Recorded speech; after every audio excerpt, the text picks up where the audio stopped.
here we are, day 5, August 10th. This is like the 4th load of rock and insulation and drywall garbage. It will be picked up soon, and some metal that hasn't been picked up, and some hazardous waste. So I thought I would give you a little tour of where we're at.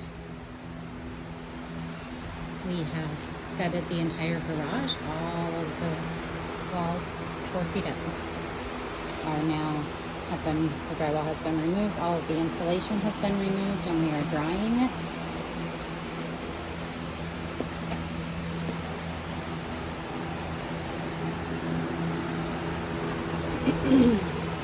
Lots of wet stuff still. There was a lot of wet insulation. They took out both sides of the wall here. This is our entryway. You'll see that later, but right now we can see right through it. This is the end of the garage here, the edge of the garage. Trying to just make sure I don't step on any nails as we go through. It's our water heater, which is kind of working, but it keeps alarming and saying we need service because it has a water detection alarm. So it's brand new, and we're trying to figure out what's wrong with it. So it keeps alarming. But anyway, this is the other side of the garage. Come over here so you can see it from this end. These are all the things that we were able to so far save, but there's a lot gone. Of course, you know, it pulled this freezer off of our wall, and it destroyed our monitor heater. So here's some of the key damage. This is a door that goes out to the, like by the boat. It stayed closed. We had sandbags up in it. Water still came in, of course, but it probably helped things. We had to take off this trim on the window to remove the drywall. This was the plug-in where the freezer was plugged in. And yeah, so this is the other side of that area. It's drying. There's a lot of silt. Wood is still a little bit wet, but not too bad. The insulation was, of course, soaked. Here's the damage it did to our garage door. We were able to get it back on the rack, but they told us it's not very secure, and so they recommended replacing it because this is so bent and it's not really attached to anything. You can see this area here where it's just really bent in. So they recommended that even though we got it working for now, it's not really going to sustain long term. So we'll have to get a new garage door system. Okay, all of the pipes and everything look good, thankfully. There's a lot of dirt, but you can see the water line right here. Water line right here. That's how far up the water went, which is this much into the house. You can see it really good on the door. So there's a pretty clear water line right here. Right here, going across.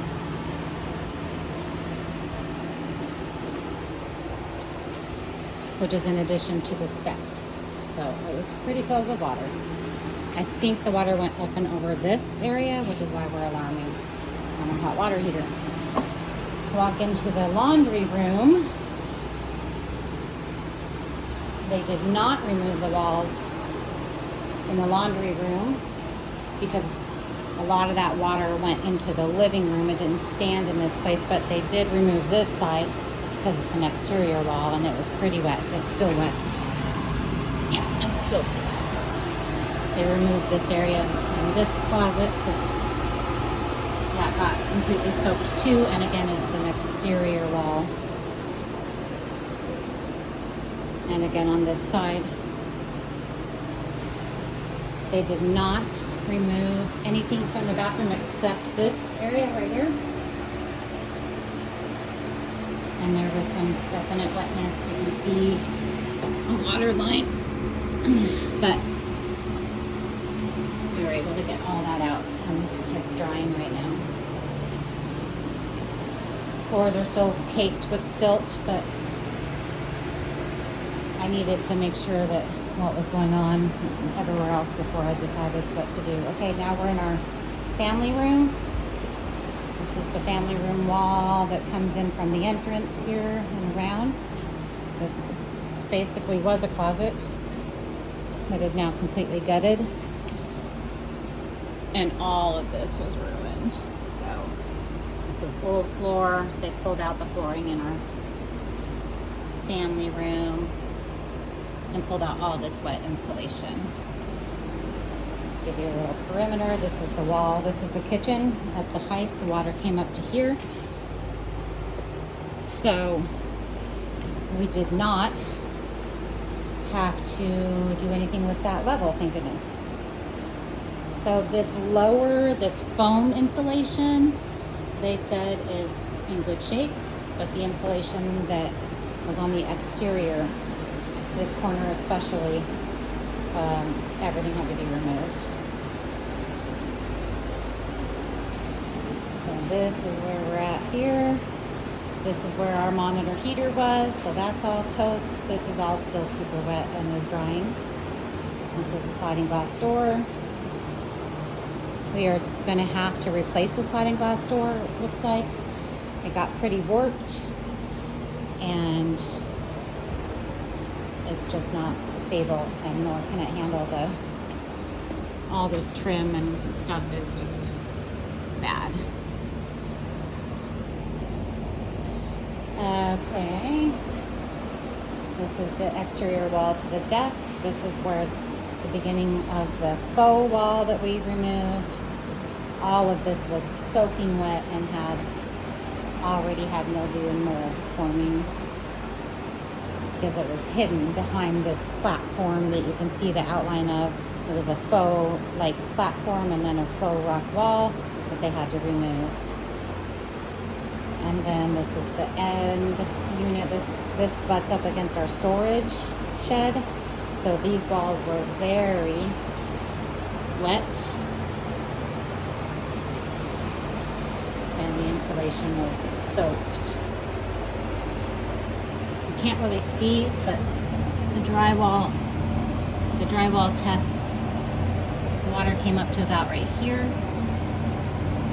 He tested and poked a bunch more holes to where it was too much to just take the 2 feet, so we had to take the 4 feet. Okay. The floors are completely gone. This is the subfloors. They've been drying and doing a good job. There's still some wetness in certain areas from the crawl space. The crawl space, go out to the entrance here. Again, here's the water line. Came up to right about here. So the bottom of the second step. They just removed all of these walls today as well. Had to dismantle the electric heat registers. They did the double side, so again, we can see into the garage from here now, from our entryway. And here's the crawl space. They removed all of the walls of her here. And then this is the crawl space. It's drying out still. There's little pools of water, and we found some more insulation that we had to remove. And then this is the entryway. We're going to be pulling up this flooring. We just kept it here because it was easier to walk on. You can see the clear water line here on our front door. That's how much the water came up on the front door right here. And that's after this step down and another step down. So I think the total height was like 42 inches or something. Once from here to here. Maybe 46, I can't remember now, but Yeah, so that's the water line there. So that's kind of where we're at with the status of having no walls. If you come outside to the sliding glass door, our deck got put back in place by the crew. It's not fully stable, it's a little bit unstable, but we can walk on it. Here's where we're storing our furniture that was in the family room. But this deck is the one that flipped up and kind of blocked the debris from coming into the house. And as you can see, we still have water and stuff coming out of the crawl space as we're drying it from just that residual water. We've got dehumidifiers down there. Residual water after we pulled all the insulation. And we have fans coming in through the vents. The water did get higher than the vents, which was unprecedented. We had closed all the vents. We thought we were fully protected and didn't think it was going to get that high, because that's very high as we're high up on the deck. But as you can see, that did not work. Water got in everywhere. And this is your water line. I don't know if you can see that in the reflection, but this is the water line from the sliding glass door, which is about to my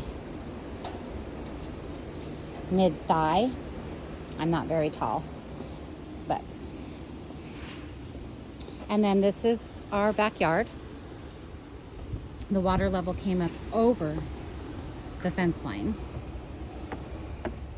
so you couldn't see this chain link fence. You can see, like, as I'm walking through, all the silt is still here, but you could not see the chain link fence at the point of its highest point.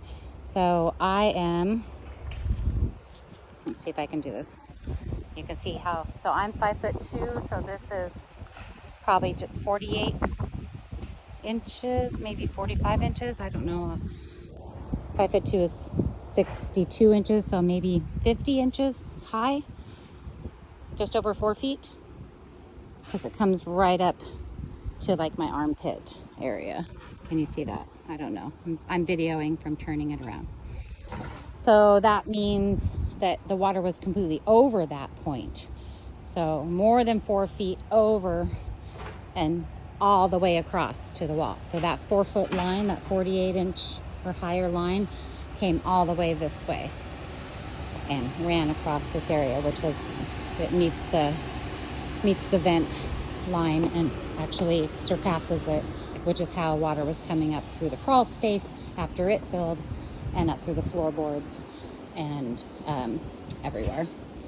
So they are a little bit worried about this exterior side, but they think that they caught it timely. This is that area where the rock wall was on the inside that they are going to replace. And because it's concrete down there, they are hopeful that everything is good on that side. So that's it for now.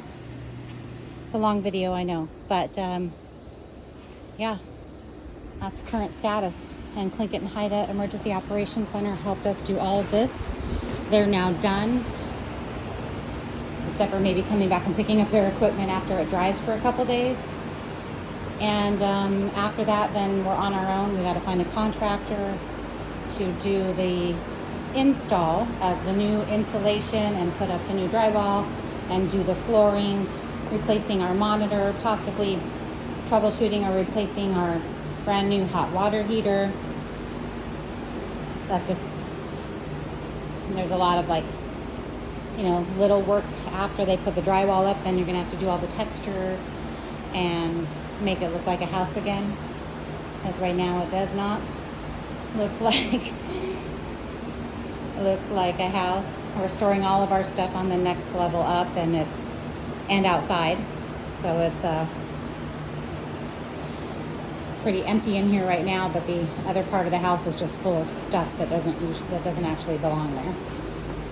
And then we'll have to figure all that out and get all these walls put back up. They were worried about this trim as well. They said the door is a really good door, but the trim and stuff probably needs to be replaced because this got pretty warped. This is where all the water was coming in, right here in between.